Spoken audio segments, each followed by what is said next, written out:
Meaningful, unbiased data are foundational to research and must demonstrate that no intentional or accidental fabrication or falsification has occurred.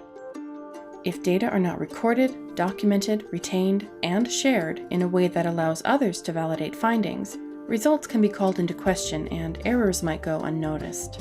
Poor data sharing also wastes resources through repetitive collection of the same or similar data. This has recently led to a crisis of reproducibility. Data must be recorded as they are collected, ideally retained in a standard and retrievable format such as numbered pages or a dedicated original electronic notebook. Data recording should involve a database or file system that provides an audit trail documenting access and changes. Non-digital documentation should include writing that is legible on permanent media, where each entry is attributable, for example, initialed and dated. Processes must be established to ensure data accuracy and completeness as they are being created, and supervisors must review data entry periodically to verify this is taking place. Similar to authorship standards, data management standards may be discipline-specific, even down to the lab. It is crucial for mentors to properly train students and postdocs on the expectations of the lab and document completed training. When research is grant-sponsored at a university, the university owns the data, but allows the principal investigator, or PI, on the grant or project to be the data steward. The PI is responsible for the collection, recording, storage, retention, protection, sharing, and disposal of data. When data are published, the PI assigns the copyright to the publisher of the journal. If a faculty member undertakes a research project on behalf of the university owns the data copyright.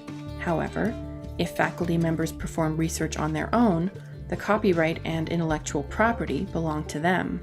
This can be disputed and sometimes leads to legal mediation. Data and data books collected by undergraduates, graduate students, and postdoctoral fellows on a research project belong to the grantee institution, and students should not take this data. However, retaining copies of data is allowed with permission. In the case of industry-funded research, do not assume complete data access, as data may belong to the sponsor or have restrictions, such as distribution. Disputes about ownership of data can lead anywhere from bad feelings to criminal action. All parties from the beginning of a project must understand what the rules, limitations, and expectations are regarding ownership and access to data.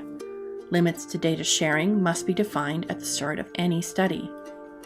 Regarding data ownership, the National Science Foundation expects significant findings from research and activities it supports be promptly submitted for publication. Authorship to reflect the contributions of those involved.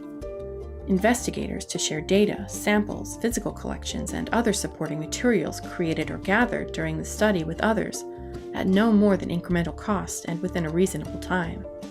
Awardees to share software and inventions to make them useful and usable. Exceptions may be allowed to safeguard the rights of individuals and subjects or the integrity of collections. Retention of legal rights to intellectual property, and for each grant to contain a dissemination plan. These requirements and similar requirements from other sponsors, publishers, and institutions are driving the need for more systemic and explicit plans for data management. Such plans span the complete data lifecycle from acquisition and creation, through analysis and visualization, to sharing and preservation. For information on data management plans, as well as data storage, security, control, and organization, please refer to our video on those topics. Thanks for watching, and thank you for your commitment to excellence in data ethics.